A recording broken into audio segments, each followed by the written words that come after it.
Steps up. But we don't have to mess with that. We just grab the seats.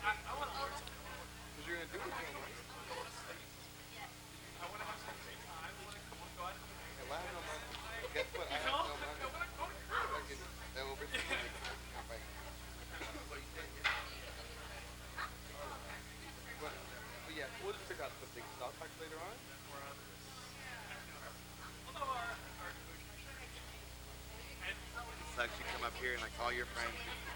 What are you doing? What are you doing? What are you doing? So many bad numbers that I don't know if Did you watch my stuff for you? my fortune.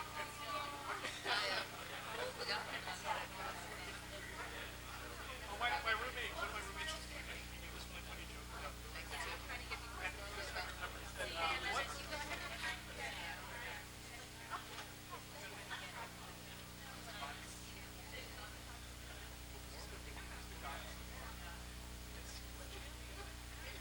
and he didn't. You get it? Got us this one. He didn't realize he thinks this. And he's like, what? Why are you guys laughing? It's really funny. Yeah. And then he finally got it. Like,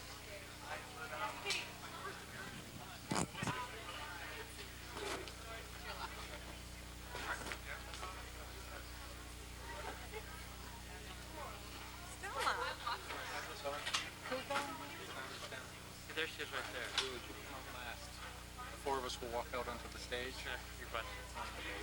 While they're getting their mics attached, make your opening remarks. Good? And then after I sit down, do I turn it on?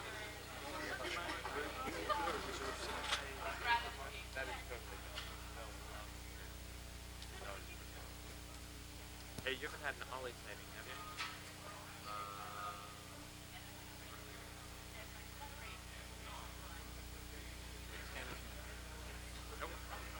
Okay.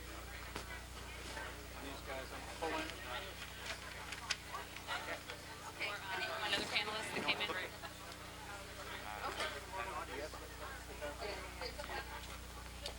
Hey, how are you? I'm just trying to get in.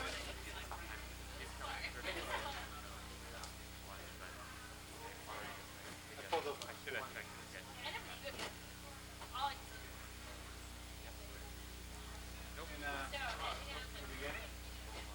It's on the website.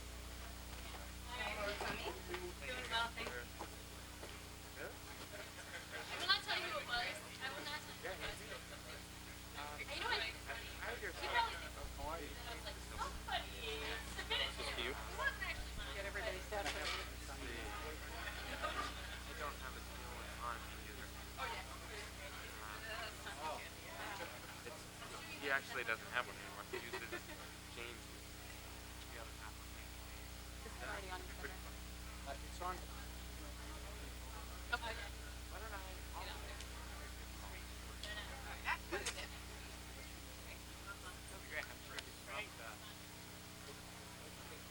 He has.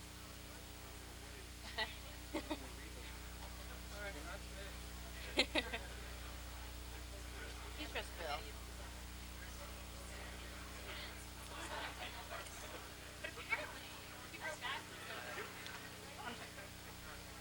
Be right back. It's so funny.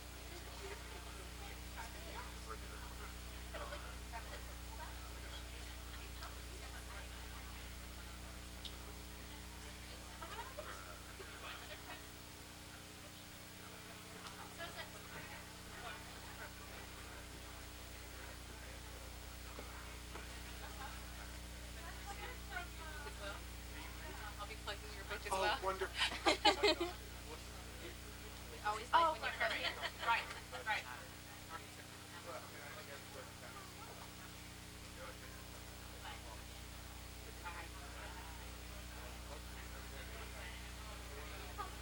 Everybody doesn't sit down. They're just all being social.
Hello, how are you? Good. Hello. Honored you so much. Oh, there he is. How are you? It's good to see you. Such a pleasure. You came out so wonderful. Oh, indeed. My students were saying, did we honor her some years ago? She has a Harvard medal. Such a pleasure to see you. It's a pleasure to be here. It really is. Well, I'm very excited.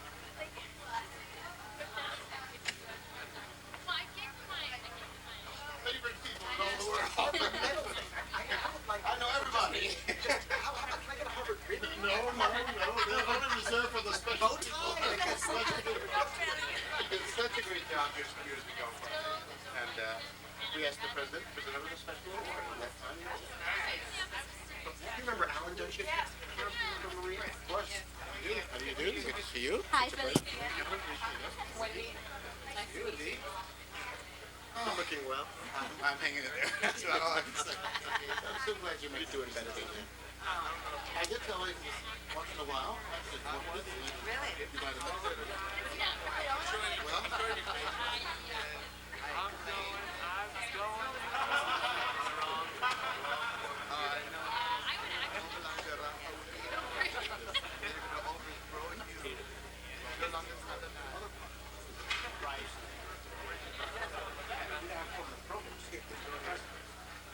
of course, when you get the job. The local community didn't receive him so well. But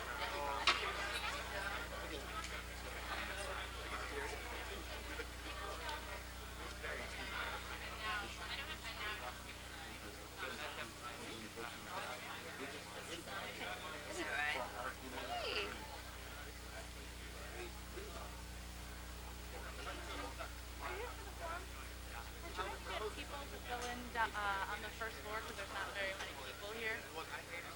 Oh, okay. Then I think I'll allow you. next time I'll come by, hopefully we'll get to say hello to you. Oh, don't worry. I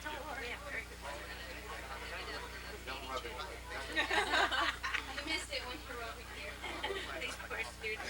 All right, I'm standing. All right, maybe I'll I'm a California girl. DC is I thought you were living in D.C. though. we do. Yeah, okay. We have. How you doing, man? I haven't seen you in a long time. Good to see you. I just gave a talk to the fellows the other day. Yeah, that's right. It was fun. It was really fun. For the moment, we're in DC. Yeah, we've tried to get you to come back to speak a few times, but you've been quite busy. And of course, we're always after you. I know. You always turn us down. Christopher won't let me do it. I love Since when does anybody tell you what to do? Right, exactly. So let me do a quick walk so everybody knows where they're going to go. Thank you so much. Such a Thank pleasure. you. I'm boarding up. 8:03. I didn't know that one. Take care, Alan. So we'll go out to the stage. Layers. We're going to open up with Wendy, who's going to do a brief welcome after the conference.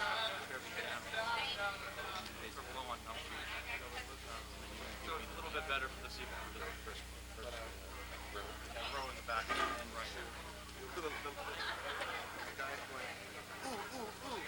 my friend. Say whatever you want. It's changed. And then, yeah, instead of having everybody kind of make a speech, we'd rather have you kind of just engage in the conversation together. So I think the audience will enjoy that. And then we'll go for, say, about a half hour, 35 minutes or 40 minutes, however long. And then open it up to questions and speak. And we'll probably be using the 2 microphones down. We'll ask folks to introduce themselves. Most of them will keep it brief. Right? They're well behaved. We usually do timely things. I got Charlie to give my half of everything for talking to the crowd. That was easy.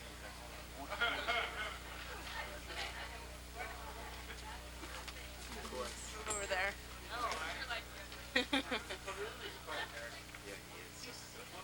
Say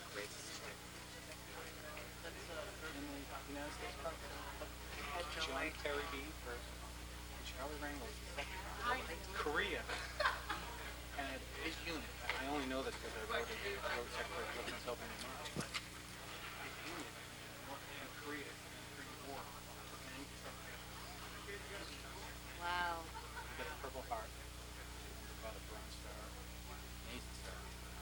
So, and then afterwards, when you want to say around 5, 15, 5, 10, whatever you think,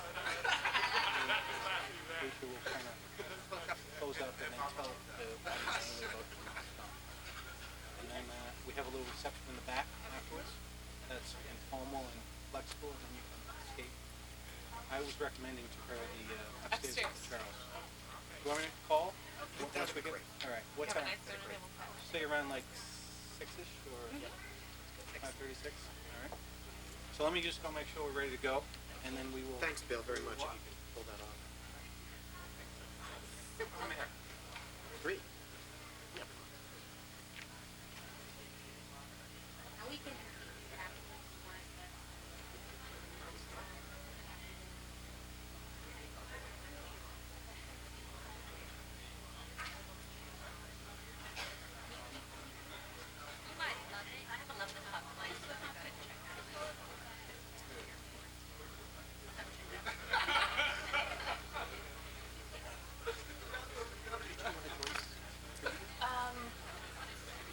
We can see where the caucus is going to wait and try. We're still planning stuff for the conference. It's been crazy. All right. But yeah, we can see. Can't refuse.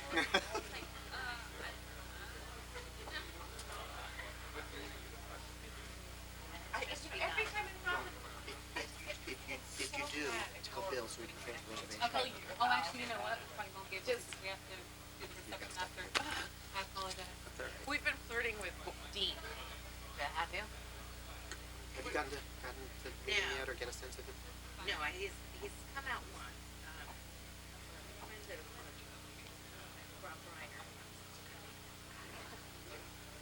He's gone in early with him.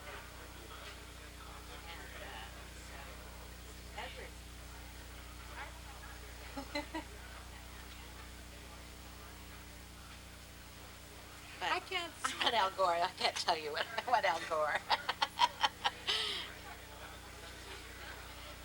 He just doesn't have the. The most important question is usually we have moderates sit at the end so that we can see both. In case they want to jump in a bit, or would you rather be in the middle?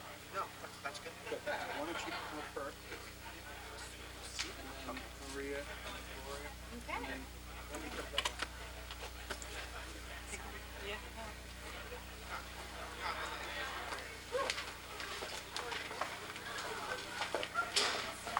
Gene had a good turnout. Yeah.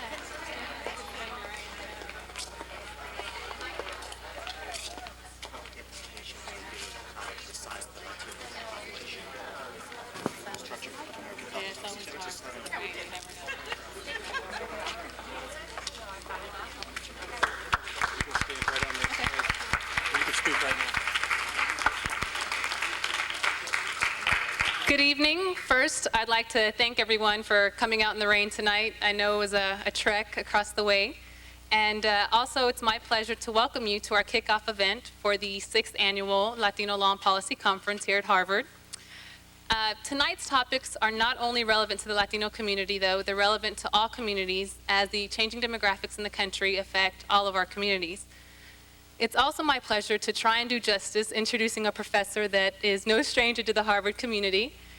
Professor Chris Edley has been a professor at the Harvard Law School since 1981, and his recent book, Not All Black and White, Affirmative Action, Race, and American Values, that was a plug, grew out of his work as special counsel to President Clinton on the Race Initiative, and also his work as director of the White House Review on Affirmative Action.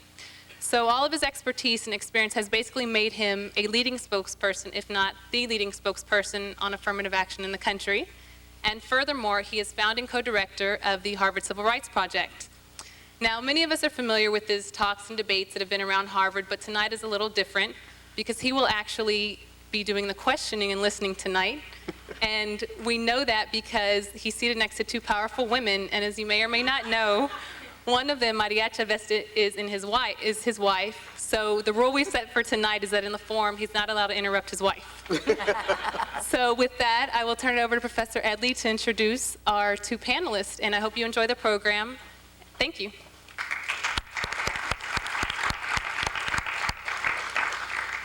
Thank you, Wendy, very much, and thanks to all of you for braving the storm to come. Welcome to the forum at the John F. Kennedy School of Government. As you know, my name is Christopher Edley.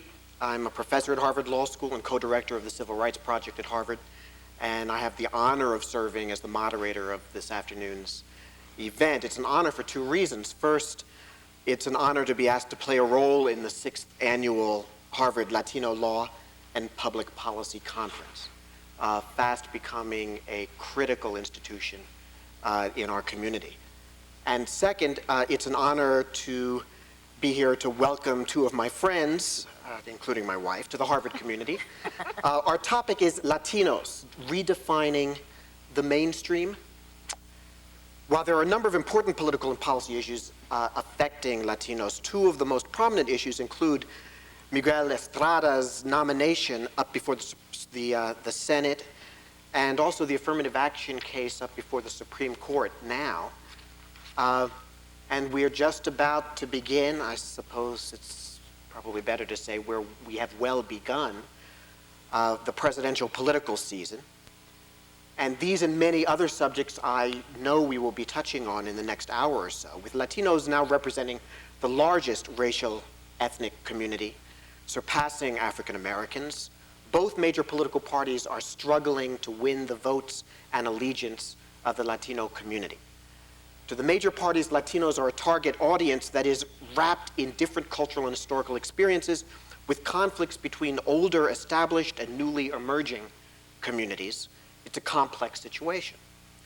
And does anybody know what Latino diversity means for American politics? It may be up to Latinos to clarify the definition of terms for the mainstream, and in a sense, up to Latinos to redefine the mainstream. So tonight, through the questions we ask, we hope to help you redefine the mainstream, where you live, what you do, the kind of politics you engage in, your aspirations for the country as a whole, and certainly that's what we hope the conference this weekend will do. Do you organize together despite your differences and vote as a bloc so you don't dilute your importance at the polls? Do Latinos need to gain monetary and social capital to be powerful? How do Latinos gain access to power and leadership if it has not yet been established? To help us with these questions tonight, we have two distinguished and accomplished leaders to help us explore these answers.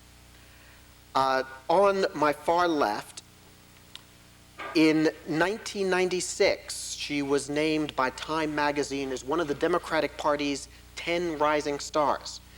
She was inspired by her father's enduring philosophy, con un sueño, trabajo y ganas. We're working on them. Todos se puede lograr.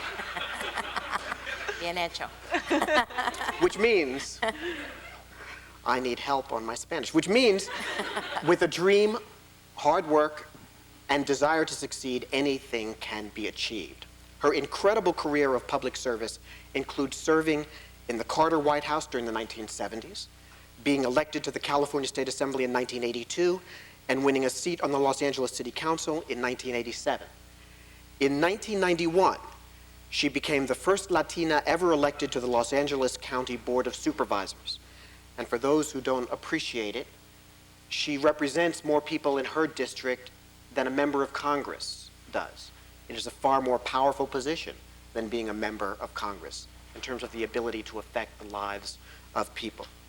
We are very pleased to have with us this evening, and please welcome Gloria Molina.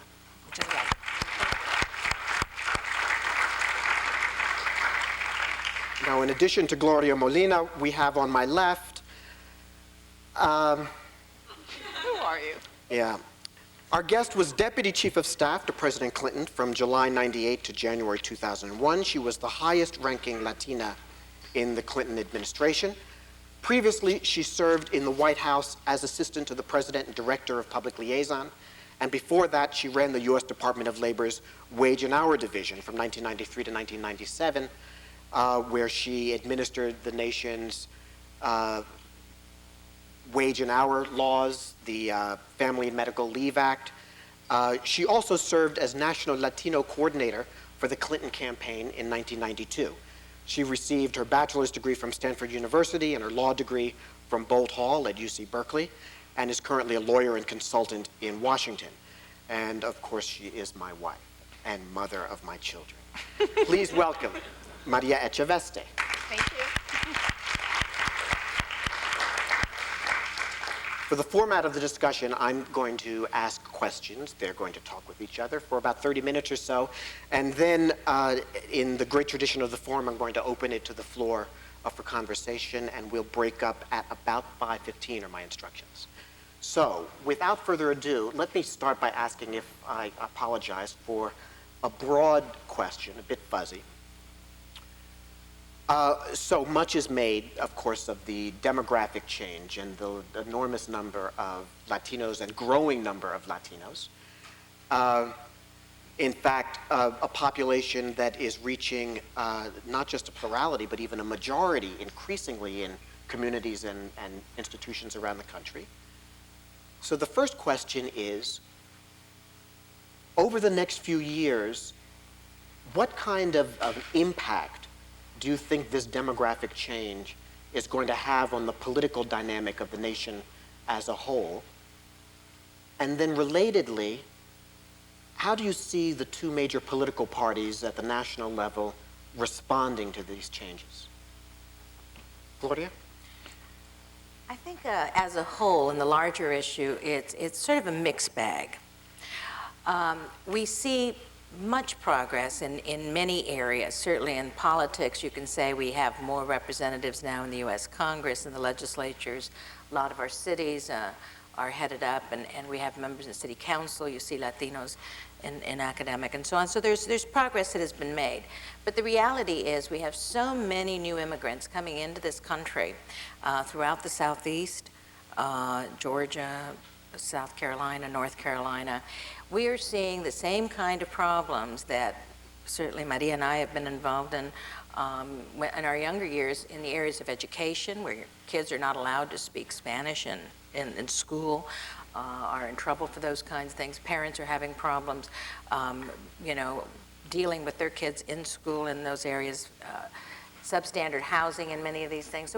So it's a mixed bag. You can't tell. We have a huge number of population coming in. Our ability, again, will depend on our ability to continue to empower ourselves. So hopefully we're going to be achieving that every single day. There are many of us who are now in positions to empower others, and we're going to continue to work hard on that. But I think our future, I mean, I think we're very optimistic people. As a community. So we look at our future always being very positive. We have much work to do. It's not going to be easy work, but we have much to do. With regard to the two parties, of course, No, we should say both of you are members of the leaders of the Democratic National Committee. Both. Maria and I have had opportunities to work on presidential campaigns and administrations, and now within our own political party. And my opinion is that, and I'm a member of the DNC, one of its vice chairs.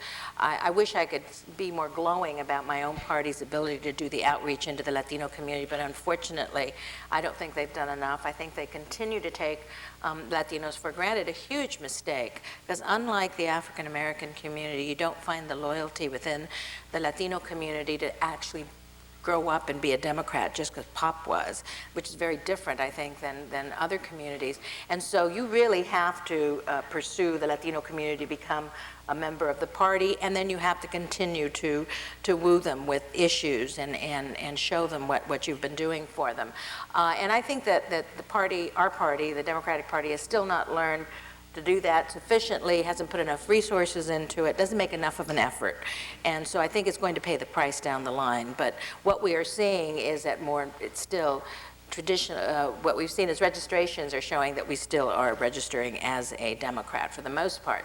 But the Republican Party has done an outstanding job in trying to woo the Latino community, but mostly in a very kind of, with a lot of bells and whistles and a lot of parading of images, but not in substance and issues. And that's where I think the difference will be, is that Latinos want to understand clearly where do they stand on issues, what are they doing.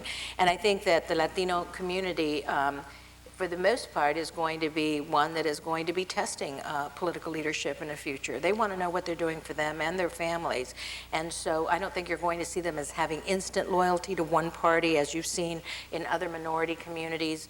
We're going to continuously be saying, show me what you've done and tell me what you're doing for me.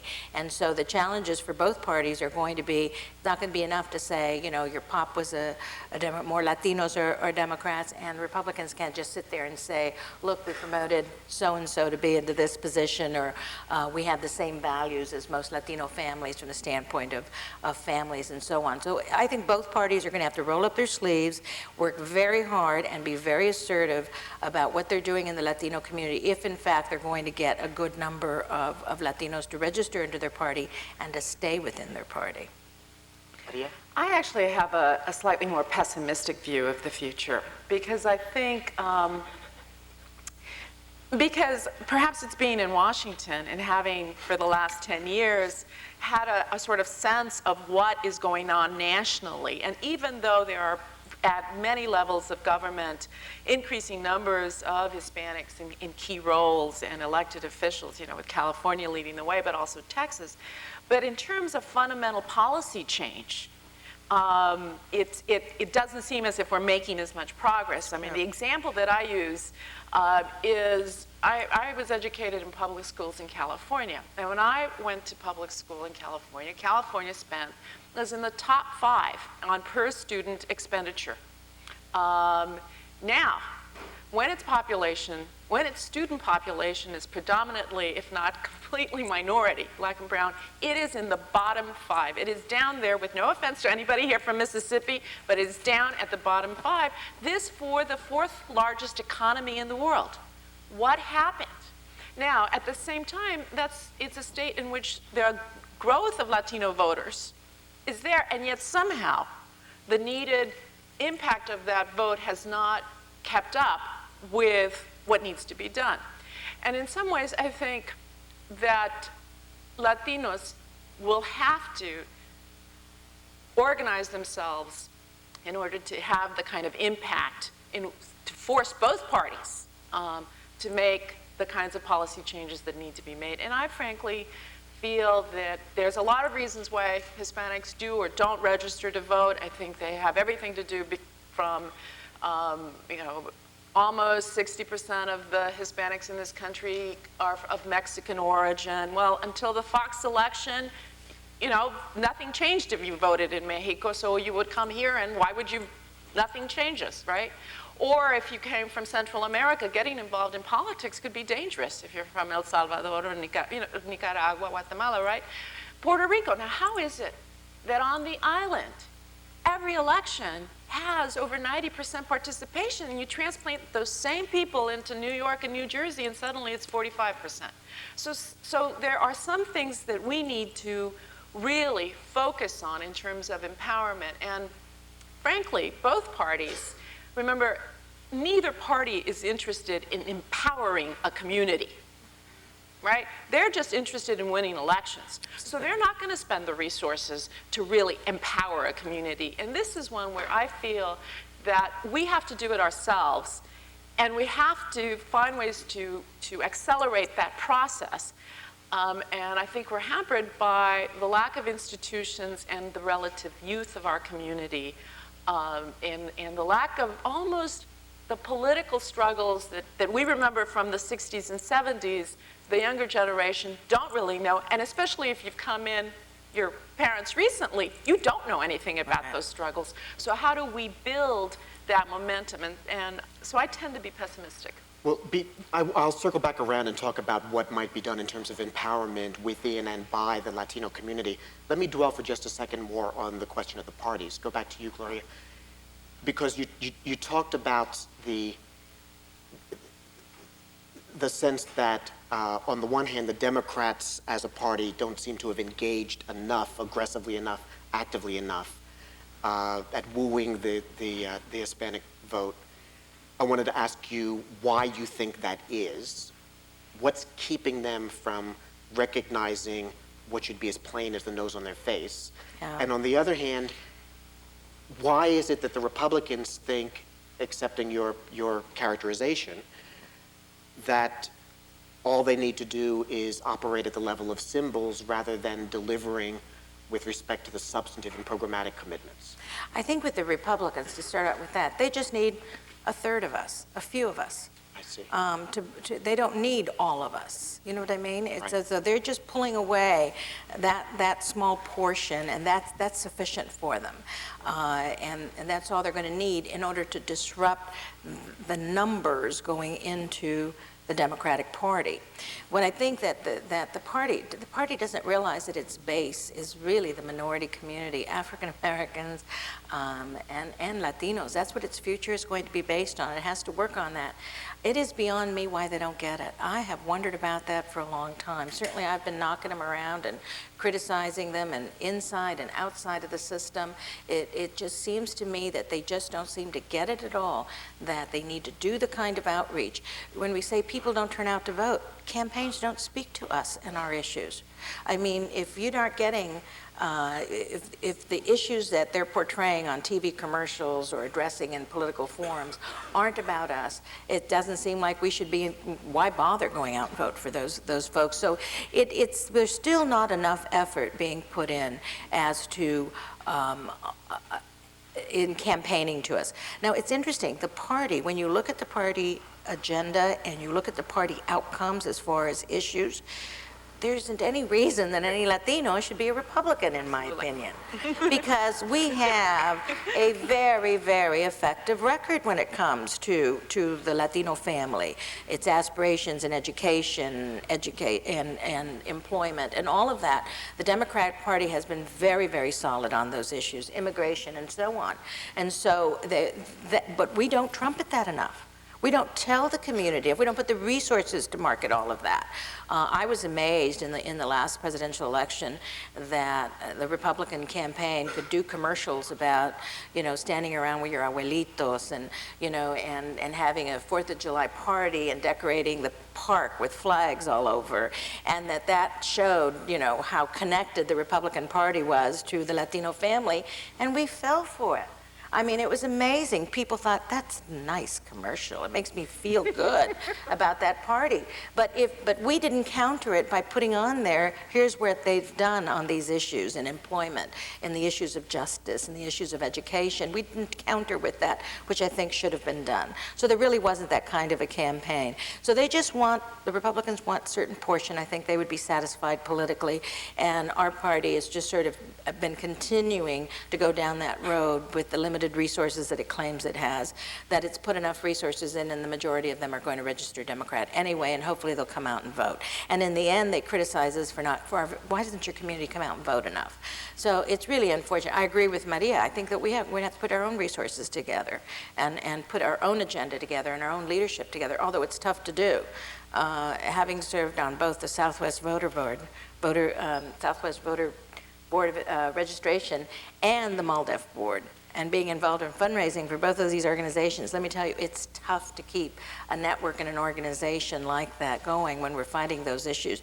Very few people are willing to risk and saying, oh yes, I want to fund more registration of Latinos, and I want to fund more civil rights actions against government or major corporations. It is tough fundraising to do, but it's something that we must do, because I don't think it's going to come from within either of the parties. Well, let me push that a little bit, because Maria, it almost sounds to me, I mean, here you are, two high-ranking officials in the Democratic Party, and to some extent, you're saying the party's never going to get its act together. Latinos need to think about empowerment strategies that are more self-directed and inward-directed.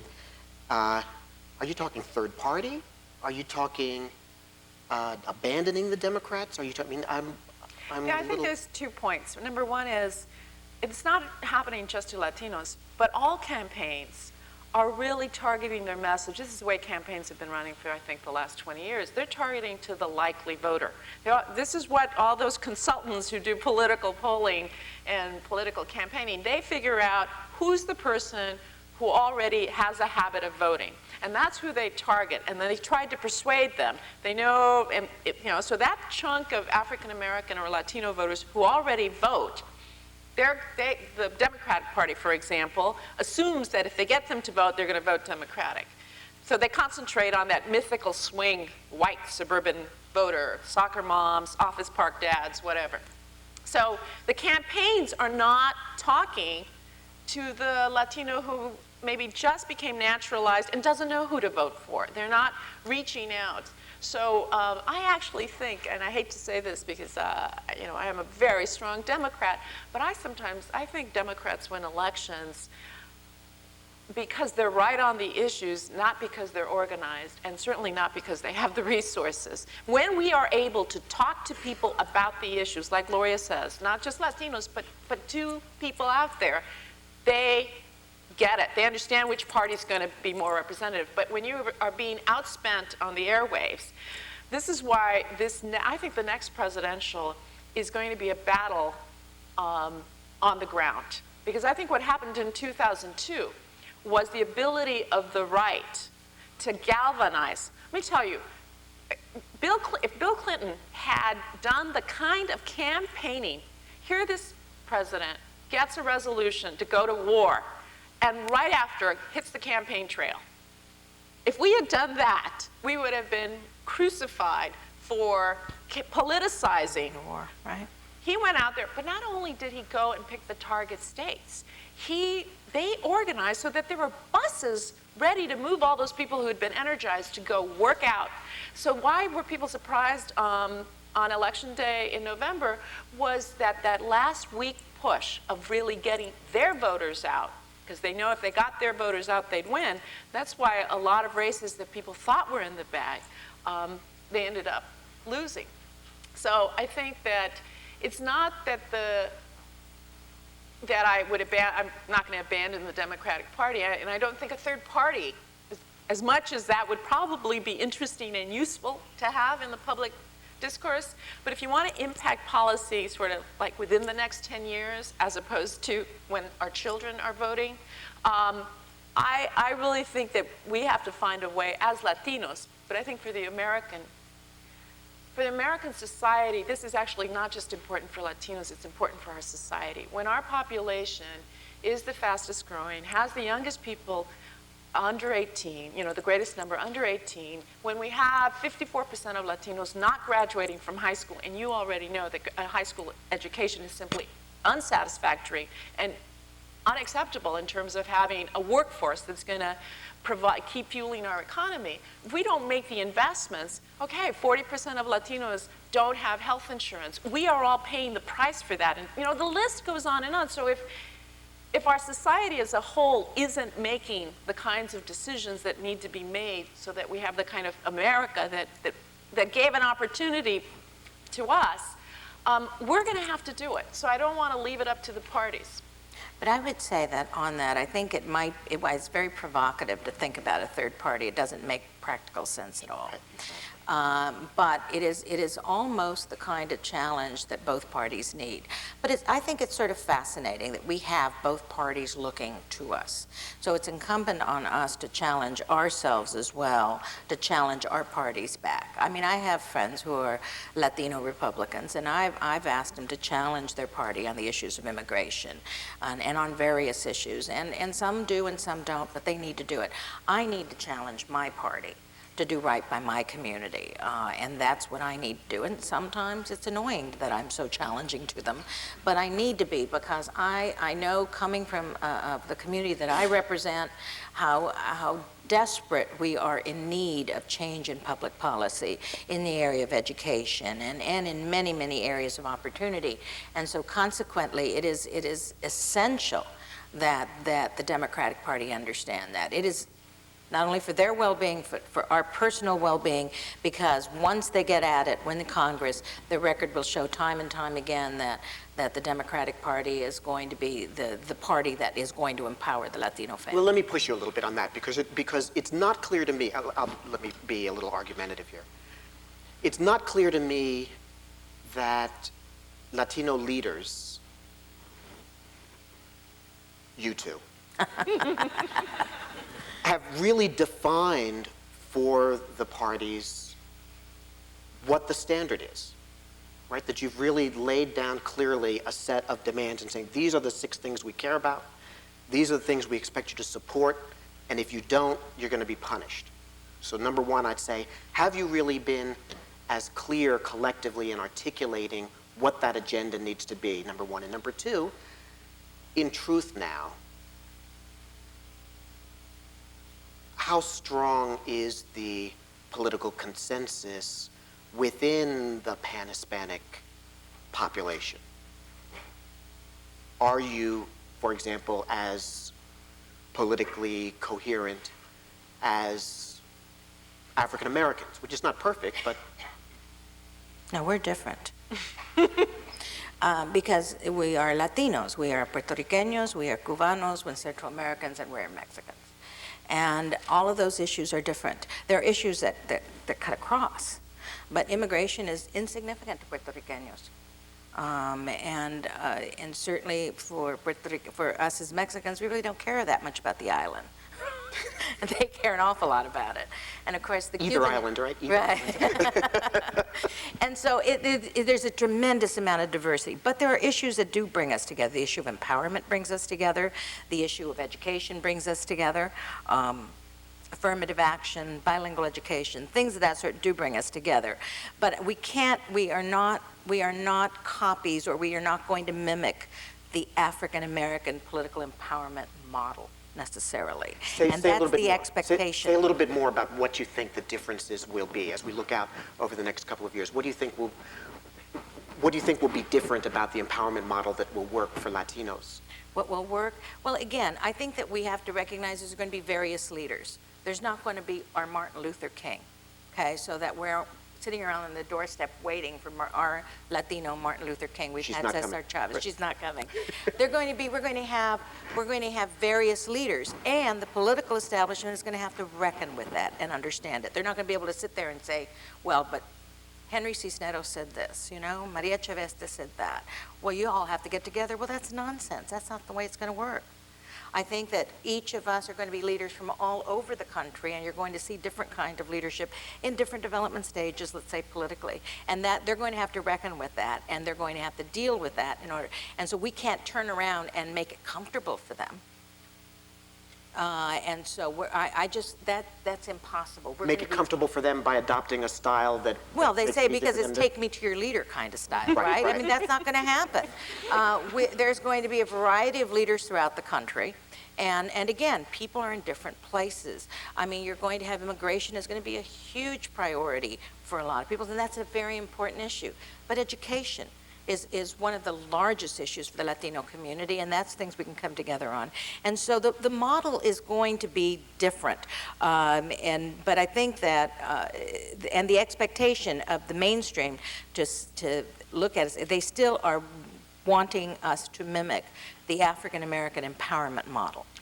Maria, do you agree with that? And if you do, can you point to any example of another group that has been politically effective with that model? Well, I certainly agree with just about everything that Gloria said. I mean, there's no question if you go through the campaigns, initially all the people, campaign managers, like, just give me the one person, I'll appoint that person, and then I don't have to worry about Latinos. Right. Especially at a national level, they desperately want that, and it doesn't exist, and like enough already. I think for the last few years, it's like, what is the equivalent of the black churches in the Latino community? It doesn't exist, you know, and that means that it's harder. And because it's harder, and because of that diversity of experiences and color, let's not forget color and race in the Latino community. I'm still struck by the 2000 census in which almost 50% of Latinos checked white as well as Latino. I, a college-educated law grad, know there is no such thing as race, per se. Nonetheless, could not bring myself to check white. I couldn't check black, as far as I could tell. And yet, so Latino is the only thing, knowing that it's not going to count in the right? So we are these issues of race, identity, and coming from places where we were not minorities. You know, some of us who perhaps are more Indian looking in Mexico have other issues that have to do with color. And so when you ask the question about, given the diffuseness, if you will, of the experiences, and there is, I believe, a pan-Hispanic agenda. But it is focused on the issues that ultimately are the issues that all Americans care about. Right. And we have to find a way in which we talk to what I always call my soccer mom's sister, you know, who lives in San Fernando Valley, who, you know, gets her news from English, not Spanish. So don't be buying commercials in Univision to get her. And who is middle class and wants to know what you're doing for her and her family. The same way we want to talk to, you know, the garment worker who just got naturalized and wants to be part of the system. And I think it creates huge challenges. I believe, I can't think right now of a... It's tough. I think it's tough. Because what's interesting that's happening in the African American community is the influx of Caribbean and African immigrants, and how that is slightly, you know, sort of challenging the structure. It may be that the laborers might be a good example, where you have the AFL-CIO articulating some shared agenda items, but it really is a federation, and then you have particular unions that have very, you know, somewhat differing agendas and different political ideologies and so forth. And if you think that you've talked to all of organized labor just because you sat down with John Sweeney, you're likely to really get in a lot of trouble. Except that, I just want to say, let's see, organized labor has steadily decreased in its membership in this country, and it's now 13%. Yeah, but look how much attention they get, at least from Democrats.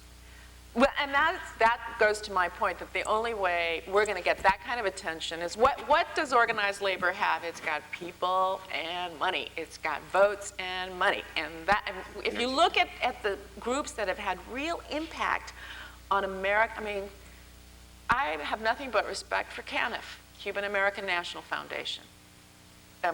Raised money, focused on a simple issue. When Elian Gonzalez, you know, to think that I got more calls as Deputy Chief of Staff from senators over one little boy, bills waiting to be introduced, and the thousands of young children who no calls on their behalf, right?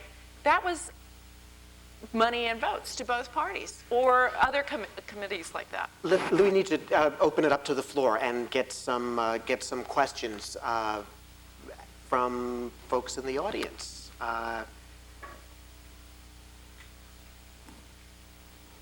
Sir, please tell us who you are. My name's Tannen Carroll, and I'm a first-year MPP student at the Kennedy School. As an African American, you were talking about the differences between the African American community. And I just wanted to push a little bit further about the alliances. And as an African American, I see that as both, and from the community, I see that the community sees that it's both a risk and an opportunity.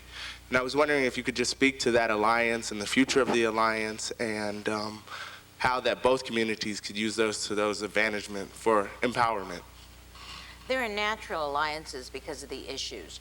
I think the African American community suffers as the Latino community suffers as where it stands in the outcome of the resources of political issues, education, opportunities, justice issues, and so on. But the reality is the coalitions are hard to form.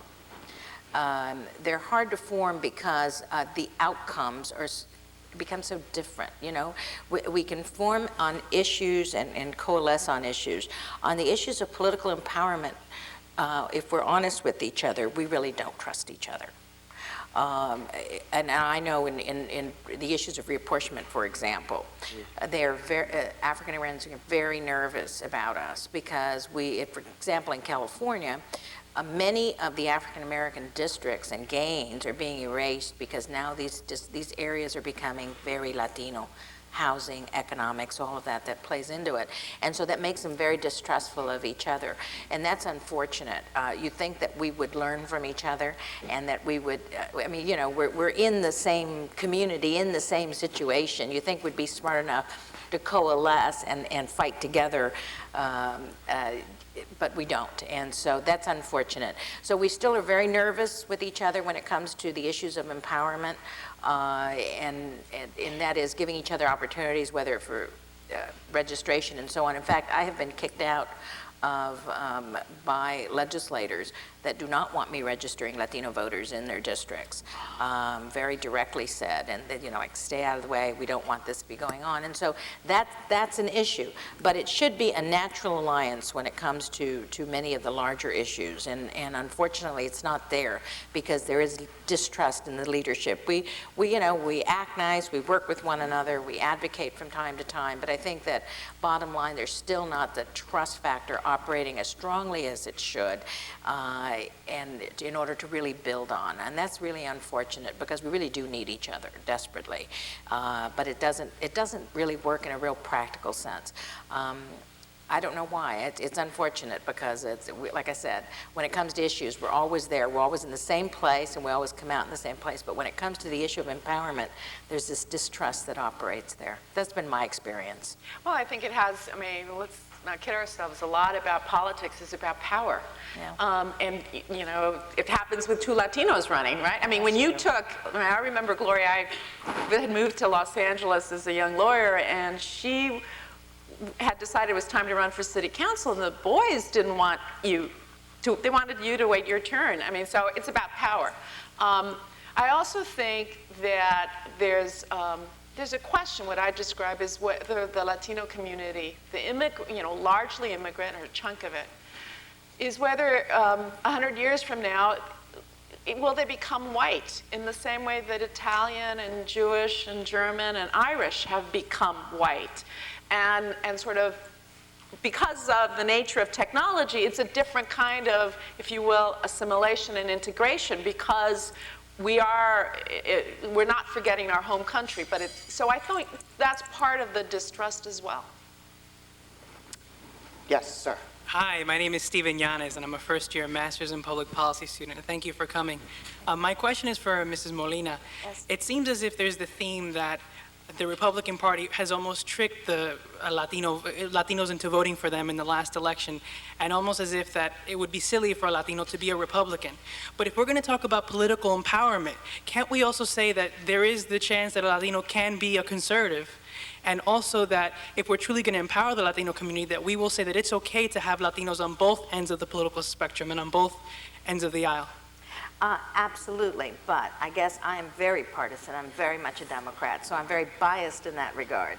But I do find that there are so many issues within the Republican Party that counter the ability for a Latino community, a Latino family to succeed, that they block so many things that there isn't that opportunity. But I do agree that we need to have Republican Latinos in their party in positions of power, and certainly challenging the party as well, to be more honest, to be more straightforward on the issues, to get out there and be advocates, not talk about it, but to actually go in there and fight for those issues.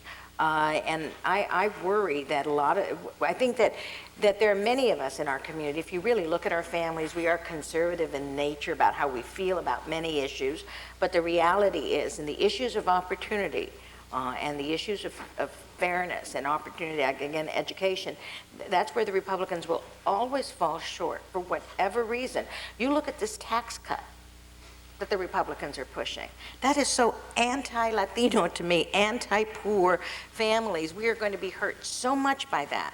I think that the Latinos in the Republican Party should do all they can to try and convince the Republican Party that it's not an appropriate tax cut at this time, that it's going to hurt Latino families in every single area. We're going to be the brunt of it at a local level. We're going to have to make cuts that are enormous in the areas of education and healthcare and social services because of this tax cut that's supposed to be beneficial. So there's much that can be done.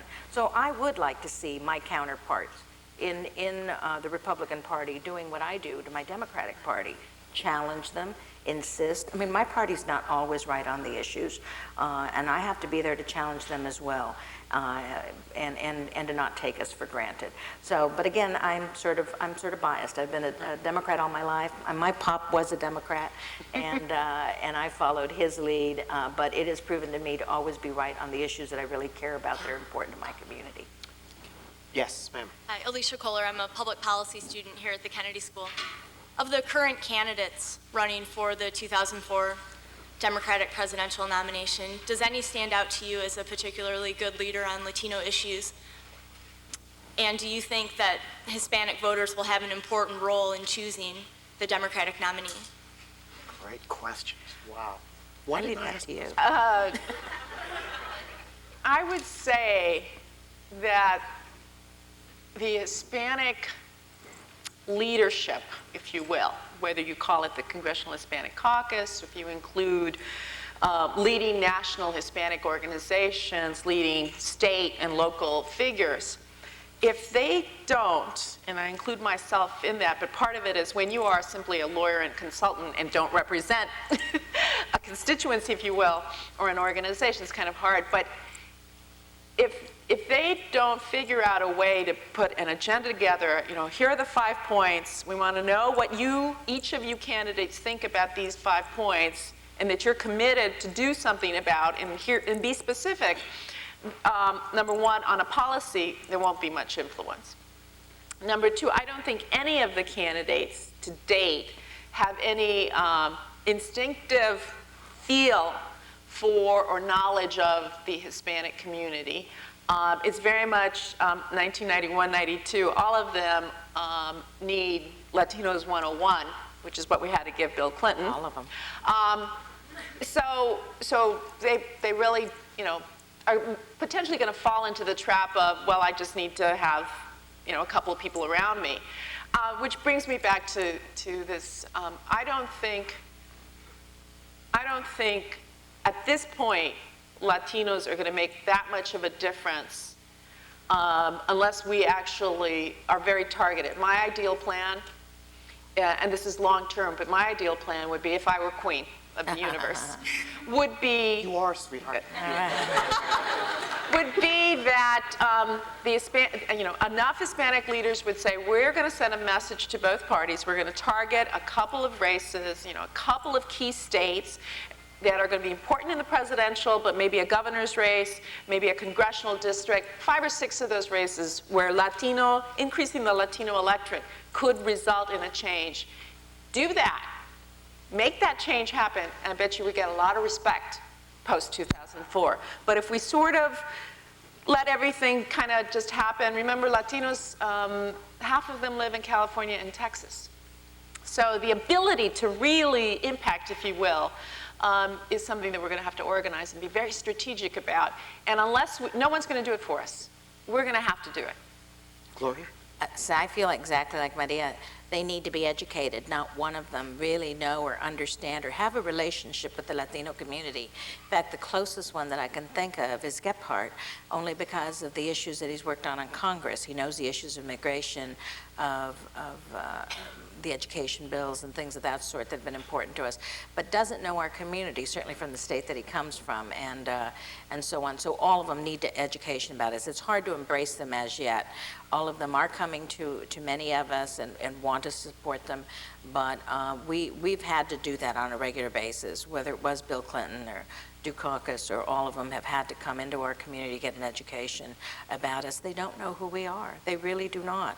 They haven't worked with our leadership. They haven't worked on our issues. It's so very unfortunate. I thought that Bill Clinton was an absolute quick study, though, and he understood it very clearly and did very well on the issues. But they do need an education, unfortunately.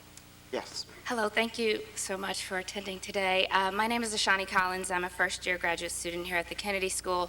And this past year, or actually this past semester, there's certainly been a lot of talk on the future of the Democratic Party.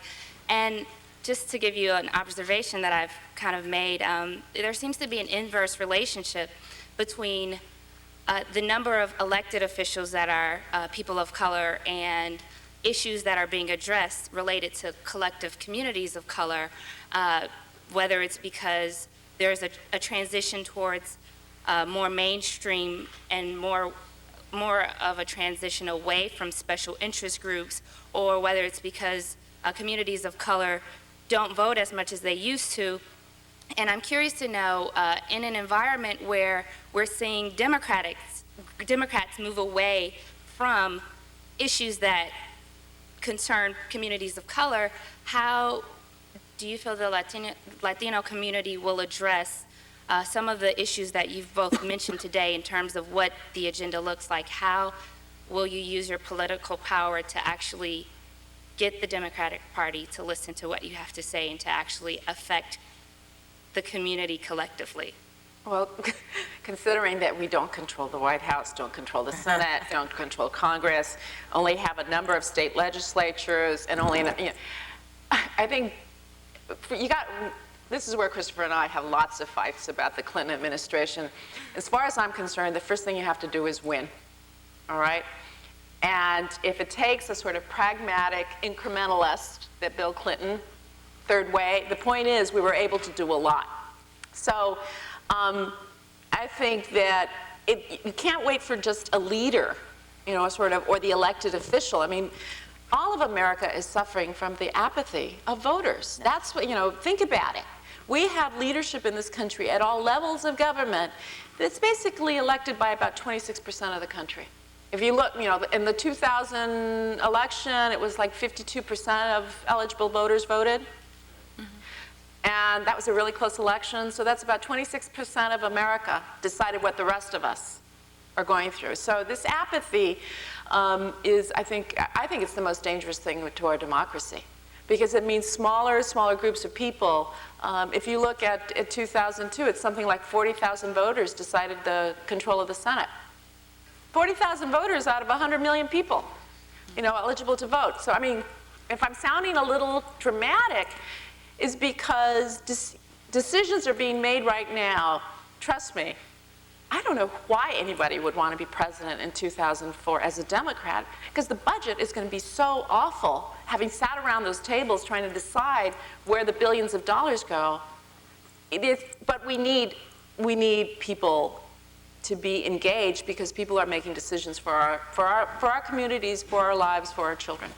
But Gloria, let me just push the question a bit, because it is striking. I mean, you and I both worked in the Carter administration, and this time around in the Clinton administration, and even today, I mean, the party is different. The council, the meeting rooms are different. There are many more people of color at the table, so to speak, at least probably in both the Democratic and Republican parties. And yet it seems as though getting our agenda to be at the center of people's attention is harder, is at least as hard now, maybe even harder than it was in years past. It seems sort of anomalous. How do we turn this around? I think you have a lot of people that are very intimidated of pushing those kinds of progressive agendas and issues. As a politician, you get pegged as being the one that's going to be, and you're intimidated. It's intimidating to your progress. It really is. If you stand up today as a member of Congress on affirmative action, I mean, how many people are willing to stand up today on that most significant issue that's being debated right this very day? They support affirmative action, but don't tell a lot of people about it, right? I don't understand it. It's just that they're very, very intimidated because, and their local paper, they are going to write it up and say that this candidate, this senator, this congressional member supports, or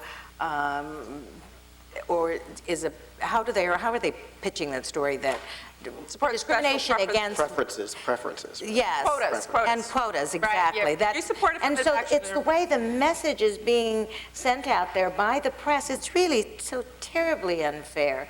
I was reading an article on the way in the LA Times talking about what are Daschle, Barbara Boxer, and I don't know who the other one was going to do now about the war, since they were wrong. I don't know that they were wrong. And I don't know that anybody had, they all have to stand up and say, oh, gee, excuse me, we're wrong about that. They're entitled to their opinion, and I thought they were very assertive in when they put it out there. And it wasn't unpatriotic as it's being portrayed, but right now they're being minimized by all of a sudden, let's see what they're going to say next about it. And that's the unfortunate. I think the press does a lot of damage in that area, and it's created a situation in which a lot of our leadership is very intimidated to come out in those issues. And in the end, you know, they justify it by saying, well, you know, it's not a real popular issue. They're very intimidated by some of us. I mean, when I had to talk about the issue of immigration to not Al Gore, he didn't have a problem with the issue. It was political advisors that I had a problem with that, you know, said, well, wait a minute, we can't push that too much. Can't push that too much, so we got to find a way that we can say it without having to say it. It was so unfortunate, and that's what's going on. It's about winning campaigns, and I'm all in favor of winning them. I know you have to get there in order to play, and I'm willing to do that, but it's so very unfortunate that we're getting minimized in our leadership roles because we're intimidated of some of these very, very significant issues. As Maria said, in the area of education, it is not just shameful in California, it's throughout this country what we're doing to public education. And we're not standing up firm and aggressive and strong enough. In fact, you know, we need to challenge that as well. But I am as concerned as you are that there's not enough of us being aggressive and assertive enough about those issues. We're letting people slip and slide. We need to find that way that we can make sure that our issues continue to be on the table. Find a way to make sure that we can communicate them and sell them. But I think the media also has to be a part of it, and I don't know how that. I think that the Republicans have been very, very successful in spinning their messages very effectively. I think our party and I think the progressive side of our party has not been as effective, and I think we need to become more effective in that area, and that's hopefully something that we're going to turn around, because I'm ashamed every so often when I will talk to some of our elected officials that are frightened of coming out on issues that are extremely important to our community, but they don't want to be known for it. I think affirmative action is a perfect example of that. They support it, but I don't need to speak about it. Yeah, good afternoon. My name is Alejandro Yepes. I'm a student of policy at the Kennedy School. I've been in this country for 15 years. I'm originally from Colombia, and I lived in Washington, D.C. And I rarely heard about big issues being discussed by big Latino organizations. Can you tell us a little bit about what the more prominent organizations are, what the issues they're working on? And they're probably more prominent in some of the states that you mentioned, California and Texas, but in the East Coast, I don't know, I tried to read newspapers and tried to be aware of things, but truly in 15 years, I didn't hear much from big Latino organizations. Yeah. It's really unfortunate. We don't toot our horn, right? Right. We have one of our lawyers from the Mexican-American Legal Defense and Education Fund. Al Kaufman. Please stand. I think Al Kaufman, one of our great one of our warriors. But they've made unbelievable gains in the area of civil rights, Mexican-American Legal Defense, and it's a national organization, but I don't think we toot our horns enough about the work and the accomplishments that we do. It was always one of my criticisms as a member of the board and continues to be. But it's unfortunate that we don't know and support all of the great organizations. There are many that we have throughout the country, and many of them that are advocates in Washington, D.C. We have Southwest Voter, we have National Council de la Raza, there are various, we have the Puerto Rican, NALEO, National Organization of Latino Elected Officials, the Puerto Rican Legal Defense and Education Fund. There are various organizations that are championing and empowering and fighting for us, not only in the halls of Congress, but throughout the country. And we need to do more as well to get our message out there and let people know who we are, so that young people like you all can know of some of that work that's been done. Because one of the discouraging aspects of it as our community continues to grow is that many of you are not going to know or be acquainted with many of the people who really were part of opening the doors to opportunity for many of you to come to this university, to have an opportunity for higher education, to have an opportunity in business and law and whatever you're going to pursue. And I think that's an important thing. But in our community, one of the biggest deficiencies that we have is that we have not really had much written about who we are and what we're about. How our community has been empowered to date and certainly some of the leaders that we've had in the past, and some of the organizations that have been fought of unbelievable battles out there that have created great and tremendous opportunities for minority community.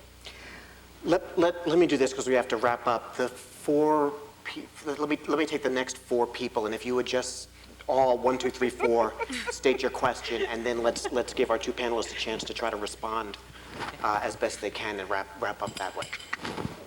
Hi, my name is Priscilla Orta. I'm a sophomore at the college. My question is, where do we start? Where are we going to make the biggest impact? You know, as a young Latina, I'm going to be graduating in 2 years. Where do I go if I actually want? Do I start at the federal level? Am I going to go to a nonprofit? What would you suggest? I think. Oh, no. We're going to collect. We're going to collect 4, and then. How do we start? Okay. Hi, my name is Stella Flores. I'm a doctoral student at the education school here, and I work in Chris's office. Right. My question is on the issue of affirmative action and relaying that message to Spanish-speaking communities. The debate is often around K through 12, and I'm wondering how your recommendations on how to disseminate issues of civil rights and access to higher education to our Spanish-speaking communities. Great. Number 3. Hi, I'm an extension school student and a very confused American. I want to know what you feel the difference is between Latin America and Native America, and is there anything that you feel that needs to be done about the state of reservations today and their relations with the FBI or the government, and Vieca, what's going on in Vieca, and what can be done about that? Okay. My name is Dawn Fraser. I'm an MPP1. I'm also from California, and I wanted to know about the 1996 turnout in registration for Latino voters and what has happened to that large constituent of people who actually went out, decided to register after Proposition 209 and other propositions that were happening at that time. What's happened to that large base, and are they actually being mobilized because of the attacks on the Latino community at that time? Well, I think that last one's the easiest one to answer, don't you think? Don't you think? I mean, listen, I'm thank God for Pete Wilson. Yeah. I mean, I think he got us out there to vote, all right. Proposition 187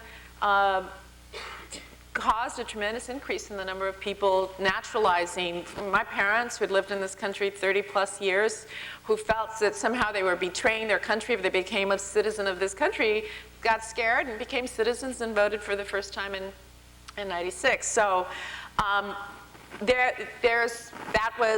think there is some critical mass, right, building? Oh, absolutely. But at the same time, it's really unfortunate that you have to be totally intimidated in order to get out there and vote. Right. That you don't get it to be part of your understanding. I'm amazed the number of young people that I still meet on a regular basis that tell me they're not registered voters. I just find it so hard to understand. I could hardly wait. I had to wait till I was 21 before I was registered to vote. But it was such an important and momentous kind of day for me, and it's very telling about what we're doing as politicians as well, that we are not effective in communicating to young people and encouraging them to participate in politics, to get involved. So we really need to do something as well to really create more and create more motivation. But the reality is that there is a critical mass, but it is tough, and it takes an awful lot of dollars to go out there and campaign to them. And do so. We're on a regular basis doing campaigns. Southwest Voter right now is involved in a voter education program. I know that Naleo has been doing an awful lot of work and outreach in that area. But the reality is it is a tough group to organize, although it's not impossible, but we are trying it. And there isn't one mechanism. You have to use many mechanisms.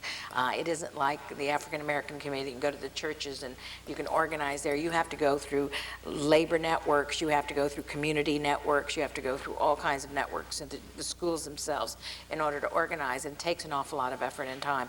But we will continue to do that. And I mean, I'm a constant part of registering, re-registering, and empowering the Latino community. We need to keep doing it. And I think you're one of, I think too many elected officials do not see expanding the electorate. Right.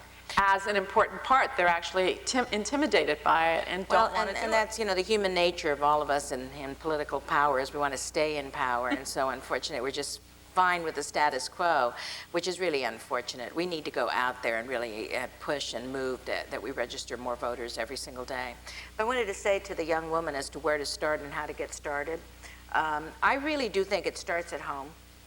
I had an opportunity to work in the Carter White House, and I thought, here I'm on my way to look at the best and the brightest and work alongside the best and the brightest, and boy.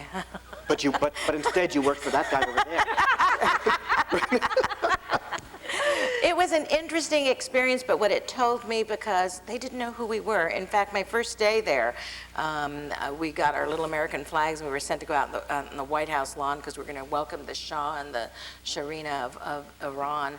And I had been involved in marches against the war and the Chicano moratorium. I'd never been gassed. I got gassed in the lawn of the White House. But that night, as I was walking out, I was really strange. I was walking out. This officer came to see, we're going to have to walk you to your car. And I said, why? He says, well, they're having a lot of problems with Persians. And I'm going, I'm not Persian, I'm Mexican. And they didn't know. And I mean, we're so unknown in Washington, D.C., and it's so unfortunate. It told me I have to go home, I have to organize, I have to get in the political base. It was also true. I did appointments for on presidential personnel in the White House, and to get a Latino, a Chicano, as I used to say, appointed to these things was literally impossible. I remember arguing with my boss about the Securities and Exchange Commission and saying, well, we're not going to be putting a Latino on. It was like we were supposed to be on other commissions instead of on some of these others, and it was a concern to me. I decided I'm going home. I'm going back to East LA. I'm going to organize. I'm going to figure out how to work this world of politics and work at that level. That's what I did. And I still like being at home, by the way. I think that I'm still I think it has to, political empowerment starts in the community from the grassroots. You've got to empower at the base. You can't just go to the top and say, here's how we do it for everyone else. It has to really, I mean, it'd be nice to have both operating all the time, which I think we will have, but it really has to work in the community. So I think if you can go back into the community and look at those opportunities as to how to empower, how to get involved in changing public policy and involving the community, I think we're going to be much more successful that way, instead of just saying, oh, I'm going to go work for the senator and I'll try and educate him along the way and hopefully change policy. That's a good thing, but I think we'd have more success if we had more people coming back into our communities and being part of empowering those communities and moving them forward will be much more successful. The only thing I would add to that, and I think everything's always a little autobiographical, which is, I really believe that one of the things you have to do as a young person as you map out your career is find out what's interesting for you, what excites you. And I think it's incredibly important to have people in all categories, in the corporate world, in the business community, outside agitating, and also within the halls of power. I believe strongly that part of why I ended up where I ended up was that I had 12 years of corporate experience. Don't ask me why, but it just an ability, a connection, a certain kind of respect that I got from the people I was working with on the campaign that ultimately was important to get to where I ended up. But I couldn't have been as effective as I felt on so many things if there weren't people outside saying, you've got to do something about this, this, and this. Your power on the inside comes from the outside. And the moment, unfortunately, you often find people who end up inside who sort of are intimidated and don't speak up and don't use the outside to give them power to make things happen. But we need people in corporations to go ask for money to support Southwest Voter. You know, we need Latino businessmen to help the Latino empowerment. So I think you have to find your own path, but at a minimum, be able to registration, voting, getting your family to vote. If you accomplish that, and we have large families, right, some of us, doing that is a step. That ought to be just a given and then build from there. Listen, we need to stop the powers that be. Otherwise, something really bad is going to happen to us. And this has been, I think, an extraordinarily rich conversation. Not only the questions and comments from the floor, but of course, our panelists. Before I turn it over, I just want to ask you to please join me in thanking both Gloria and Maria for coming and sharing their thoughts with us. It's really been wonderfully informative. Provocative.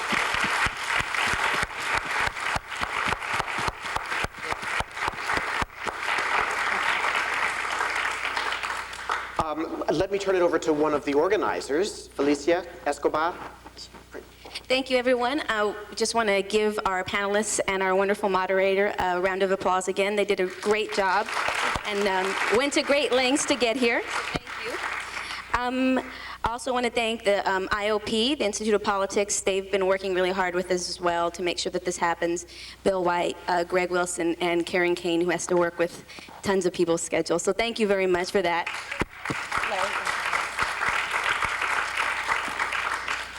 As you know, this is just the start. We had an opening panel earlier today. This is just a start of a long weekend of wonderful activities. We're going to wine and dine you as much as we can. After this, there's a reception that's going to be taking place right behind us, so please join us if you can. In addition, our program of events starts tomorrow at 11 a.m., sorry, and goes till however late, maybe in the morning, by 1 a.m., you may get tired by then. We have a Collective Latino Power, Myth, or Reality. We're going to discuss these issues some more, starting at 11 a.m. 2 p.m., there'll be a panel, access to power is first, no, access to capital, and then at 4 p.m., there's an access to power panel. So capital and then power. And then we're also going to be having a dinner. I'll be hearing from the other side of the aisle. We'll be hearing from Congressman Mauro Diaz-Balart from Florida. He'll be doing our keynote. And then there's also a wonderful salsa party that's always fun that's going to happen at 10 p.m. or 9 p.m. on at the law school. So all the panels will be taking place at the law school. The keynote dinner will be back at the Kennedy School. We hope that you can join us. We have a number of centers that have helped out. We have a number of law firms that have also helped out to make this event possible. There's too many to name. I'm just going to let you look at this program. If you haven't picked one of these up, come and register, get a name tag, and also pick one of these programs up. I just want to thank you again for coming and braving the weather. And please join us in the reception. Thank you.